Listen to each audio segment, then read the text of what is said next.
Hi all எல்லோரும் எப்படி இருக்கீங்க? இன்றைக்கி ரமதான் டே 11ஓட சஹர் ப்ரிப்ரேஷன் தான் பார்க்க போகிறோம். டே 11 வரைக்கும் எவ்வளோ ஃபாஸ்ட்டாக வந்துட்டோம் பாருங்கள். இப்போ தான் நோன்பு ஆரம்பித்த மாதிரி இருக்குது. அதுக்குள்ளே எவ்வளோ ஃபாஸ்ட்டாக போகுது டேஸ் எல்லாம். இதுக்கிடையில் இந்த ஈரான் போர் வேறு அநியாயமாக மக்களுங்களை நடுவில் சாவடிச்சிட்ருக்காங்க. இவனுங்க போரில் என்ன நடக்க போகுதுன்னே தெரியல. முடிஞ்ச அளவுக்கு நம்மளால் பண்ணக்கூடிய ஒரே ஒரு விஷயம் ப்ரே பண்ணக்கூடியது தான். முடிஞ்ச அளவுக்கு நீங்களும் ப்ரே பண்ணிக்கோங்க. நோன்பு மாதத்தில் அதிகமாக நம்மளும் துவாக்களில் அவங்கள ஆட் பண்ணிக்கலாம். அதுக்கப்புறம் இன்றைக்கி நான் மீன் தான் எடுத்திருந்தேன். சஹருக்கு மீன் குழம்பு வச்சுட்டு மீன் ஃப்ரை பண்ணிடலாம். சோறு ஆக்கிட்டேன். மீன் குழம்பு வைக்கிறதுக்கு நல்லா வெங்காயத்தை நல்லா குட்டி குட்டியாக சாப் பண்ணிக்கோங்க. அதுக்கப்புறம் எண்ணெயில் சோம்பும் கொஞ்சம் வெந்தயம் சேர்த்து தாளிச்சிட்டு இந்த வெங்காயத்தை ஆட் பண்ணுங்கள். நல்லா வாசனை சூப்பராக இருக்கும்.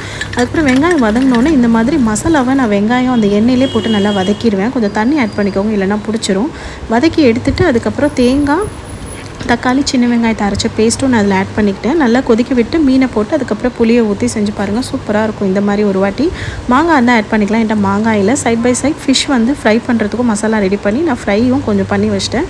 இன்னும் கொஞ்சம் ஃப்ரை சஹர் டைமில் பண்ணிக்குவேன். சூடாக சாப்பிட்றதுக்கு நல்லாயிருக்கும். மீன் குழம்பும் ரெடி, ஃபிஷ் ஃப்ரையும் ரெடி. இன்றைக்கி தொழுதுட்டு ரெடி பண்ணனால தான் இவ்வளோ ஃபாஸ்ட்டாக ரெடி பண்ணிகிட்ருக்கேன். எப்போவுமே கொஞ்சம் செஞ்சு வச்சுட்டு தொழுவ போவேன். இன்றைக்கி 11 o'clock மேலே தான் ஒர்க் ஸ்டார்ட் பண்ணேன். 11:45 முடிச்சாச்சு ஒரு வழியாக. என்னோடய சஹர் இப்படி தான் போச்சு. வீடியோ பிடிச்சா சப்ஸ்கிரைப்